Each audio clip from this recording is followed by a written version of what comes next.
Video start হচ্ছে 3, 2, 1 জানো happy birthday দাদা।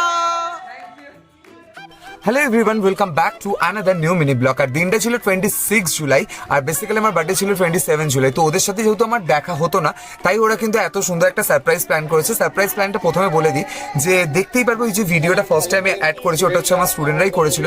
আর প্রত্যেক বছরই মানে ওরা যবে থেকে আমার ক্লাস জয়েন করেছে তবে থেকেই কিন্তু আমাকে আমার বার্থডেতে কোনো না কোনোভাবে সারপ্রাইজ দেওয়ার চেষ্টা করে। আর এই বছর সারপ্রাইজটা একটু আমার মাথা গরম করার ছিল। মানে প্রথমে যেহেতু ক্লাসে সাইকেল নিয়ে ঢুকে গেছিলো, আমি ভাবছিলাম কি হচ্ছে, এটা কেন হলো। তারপরে জানতে পারলাম এটা হচ্ছে আমার বার্থডের জন্য। বেসিক্যালি ওরা ছোট হতে পারে কিন্তু ওদের মাথার বুদ্ধি কিন্তু প্রচুর। মানে ক্লাসে থেকেই ওরা প্রত্যেক বছর কোনো না কোনোভাবে আমার বার্থডেতে প্ল্যান করে নেয়, করে আমাকে সারপ্রাইজ দেয়। তাই ভাবে এই ভিডিওর মাধ্যমে প্রত্যেক বছর ওদেরকে একটা থ্যাংক ইউ জানানো যে আমার বার্থডেটা এত সুন্দরভাবে ওরা সেলিব্রেশন করে। সাথে ওদের থেকে যে আমি ভালোবাসাটা পাই সেটা যে কতটা মানে প্রাইসলেস তোমাদেরকে আমি বলে বোঝাতে পারবো না। আর তারপরে ওরা আমাকে কিন্তু একটা গিফট দিয়েছে, আর সাথে কিন্তু স্নো স্প্রে দিয়ে আমাকে চানও করিয়েছে। মানে দেখতে পারবে পুরো ভর্তি করে দিয়েছিল স্নো স্প্রে। আর ওরা যে মজাটা পেয়েছে আমাকে স্নো স্প্রে দিয়ে, সেই মজাটাও কিন্তু এখানে দেখতে পারবে।